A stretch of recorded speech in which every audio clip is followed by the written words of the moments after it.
بسم اللہ الرحمن الرحیم۔ الصلاۃ والسلام علیک یا رسول اللہ وعلی آلک و اصحابک یا حبیب اللہ۔ سوشل میڈیا پر اینکر پرسن سید اقرار الحسن صاحب اور حق خطیب حسین صاحب کے بارے میں آج کل بڑی بحث چل رہی ہے کہ اقرار الحسن صاحب کوئی چیلنج کر رہے ہیں حق خطیب صاحب کو کہ جی یہ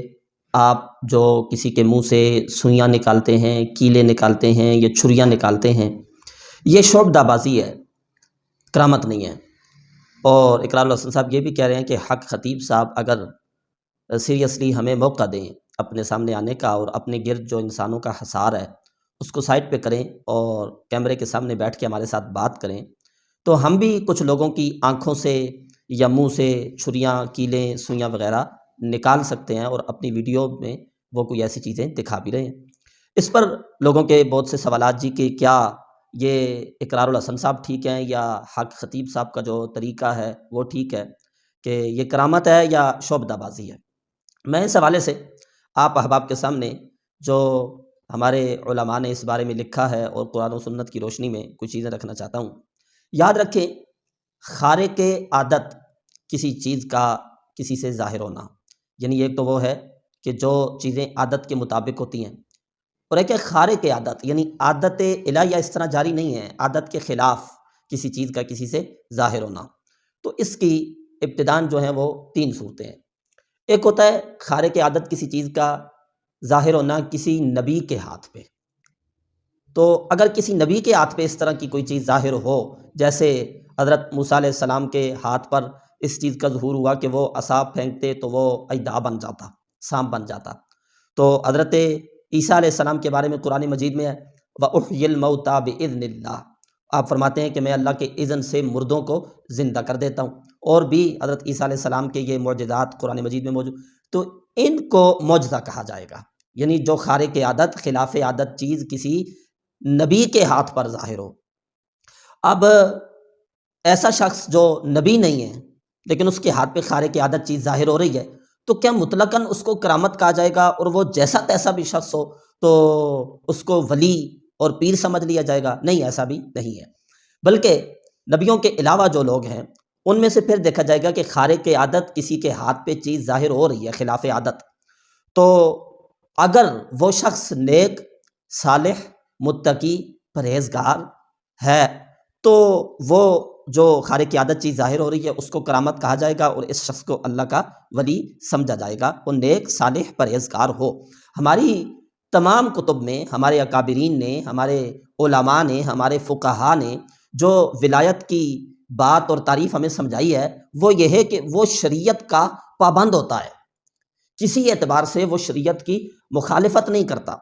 یہ بھی لوگ کہتے ہیں کہ جی جو طریقت کا راستہ ہوتا ہے نا جی وہ شریعت سے جدا ہوتا ہے، تو اس کے لیے میں آپ کے سامنے ہماری ابتدائی کتاب ہے بہار شریعت، اس سے رکھتا ہوں۔ بہار شریعت کا یہ حصہ اول ہے اور صفحہ نمبر 265 ہے، اس پہ صاحب بہار شریعت کا خوبصورت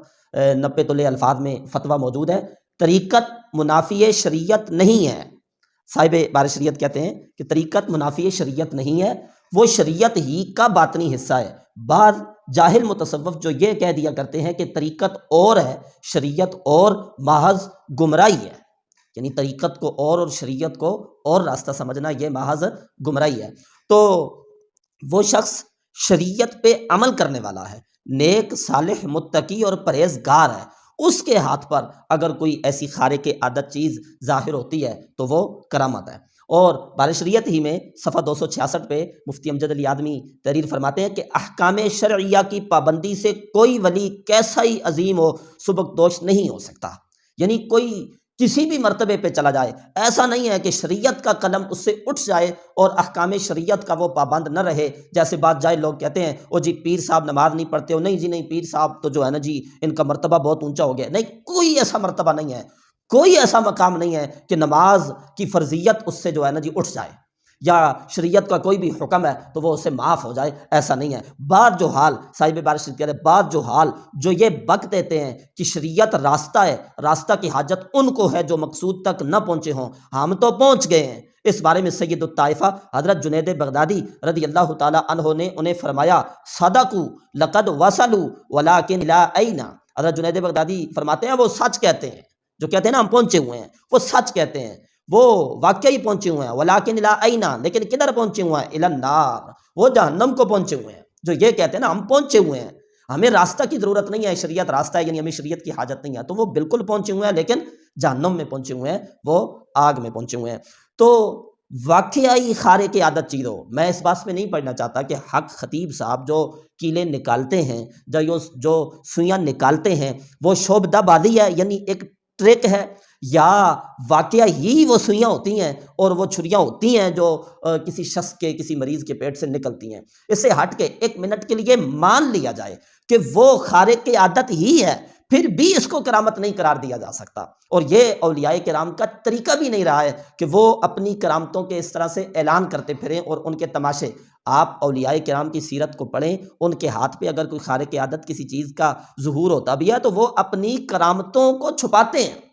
اور ان کا جو منصب ہوتا ہے، ان کا جو کام ہوتا ہے، وہ کرامتیں ظاہر کرنا اور تماشا لگانا نہیں ہوتا، بلکہ وہ شریعت کی خدمت ہوتا ہے، نبی پاک علیہ الصلوۃ والسلام کے دین کی خدمت ہوتا ہے۔ آپ پڑھیں زندگی حضور غوث پاک رضی اللہ تعالیٰ عنہ کی، اپنے آئمہ کی، مجتہدین کی، صوفیاء کی، حضور داتا صاحب کو پڑھیں، حضرت قبلہ پیر میر علی شاہ صاحب کی زندگی، تمام اولیاء کرام آپ ان کی زندگیوں کو پڑھیں۔ یہ اپنی زندگی میں لوگوں کو نبی پاک علیہ الصلوۃ والسلام کا جو بتایا ہوا راستہ اور دین ہے اس کے قریب کرتے رہے ہیں، اور لوگوں کو شریعت کی طرف، قرآن و سنت کی طرف مائل کرتے رہے ہیں۔ تو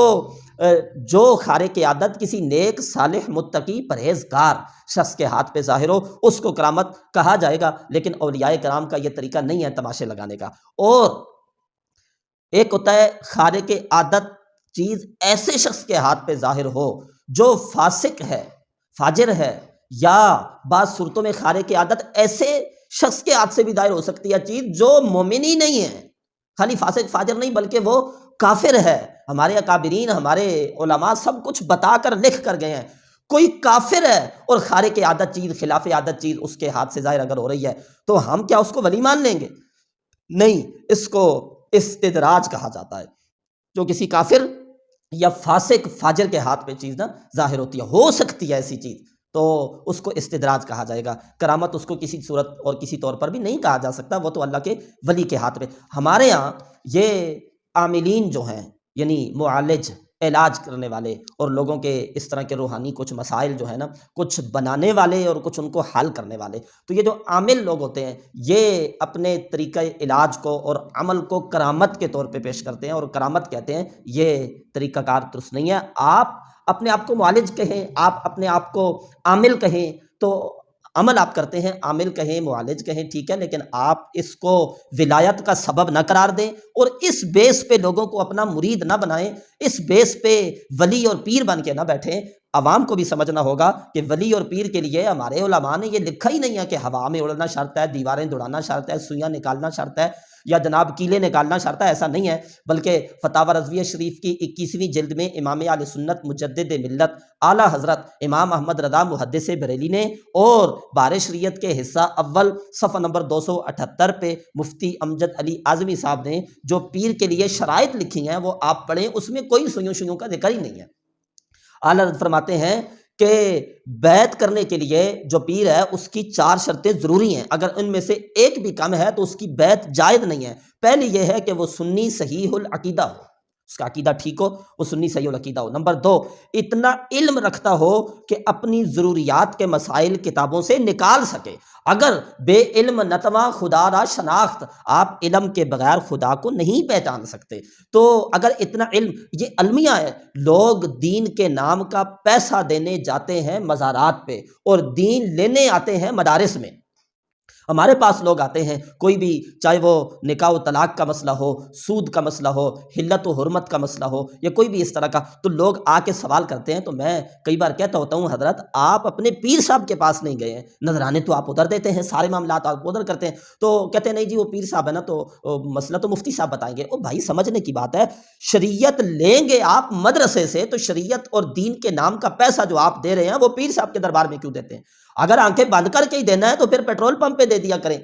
دین کے نام کے پیسے. آپ بھی کہیں گے نہیں جی نہیں, پیٹرول پمپ پہ کیوں دیں, وہاں سے دین ملتا نہیں ہے. او باپا, پیٹرول پمپ سے دین ملتا نہیں ہے اس لیے پیٹرول پمپ پہ پیسے نہیں دینے, تو جس آستانے سے بھی دین آپ کو مل ہی نہیں رہا ہے وہاں پیسے کیوں دیتے ہیں؟ آپ پیسہ لگائیں بچوں کی تعلیم و تربیت پہ, وہاں لگائیں جہاں بچوں کو قرآن کی تفسیر پڑھائی جا رہی ہے, جہاں اصول تفسیر پڑھائے جا رہے ہیں, جہاں حدیث شریف پڑھائی جا رہی ہے, اصول حدیث پڑھائے جا رہے ہیں, جہاں منطق, بلاغت, صرف, نحو, یہ علوم پڑھائے جا رہے ہیں, فنون پڑھائے جا رہے ہیں, قرآن کی خدمت کی جا رہی ہے. تو وہ پیر جو مسائل ابتدائی, میں جو ہے نا جی یہ پورے وثوق اور چیلنج کے ساتھ کہہ رہا ہوں, بہت سے لوگ جو سٹیجوں پہ بیٹھتے ہیں ان کے گھٹنے چومے جاتے ہیں, وہ جس جگہ بیٹھتے ہیں اس جگہ کو چوما جاتا ہے, لوگ ان کے قدم چومتے ہیں, ہاتھ چومتے ہیں, لیکن ان پیر صاحب سے آپ ابتدائی اور بنیادی عقائد کے بارے میں سوال کریں تو یقین جانیے پیر صاحب ناراض ہو جاتے ہیں. ناراض اس لیے ہوتے ہیں کہ انہیں جواب نہیں آتے ہیں, اور لوگوں کو بھی معلوم ہوتا ہے کہ پیر صاحب کو جواب نہیں آتے ہیں, اسی لیے سوال کرنا پیر صاحب کی توہین قرار دیتے ہیں لوگ. دیکھیں نا, مفتی صاحب ہے, ایک عالم دین ہے, ان سے اگر کوئی شخص وہی سوال کرتا ہے تو ان کی توہین نہیں ہوتی, اور وہ سوال پیر صاحب سے کرے تو پیر صاحب کی توہین ہوتی ہے. کیوں ہوتی ہے؟ اس لیے کہ بھائی تجھے پتا بھی ہے انہیں سوال کا جواب نہیں پتا, تو پھر تو نے سوال کیوں کیا ہے؟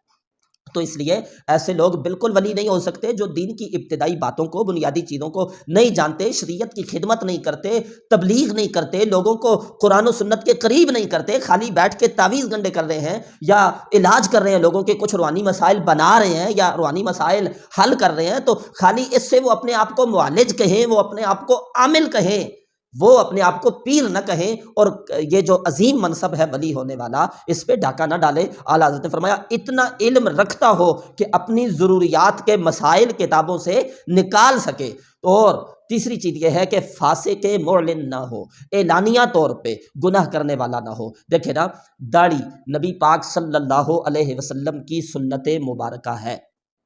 اور یہ ایسی نبی پاک علیہ الصلوۃ والسلام کی سنت اس طور پہ کہا جاتا ہے کہ آپ کا طریقہ ہے, حضور علیہ السلام نے رکھی, اور تمام انبیاء کرام کا طریقہ ہے, لیکن شریعت میں اس کا جو درجہ ہے وہ واجب کا ہے.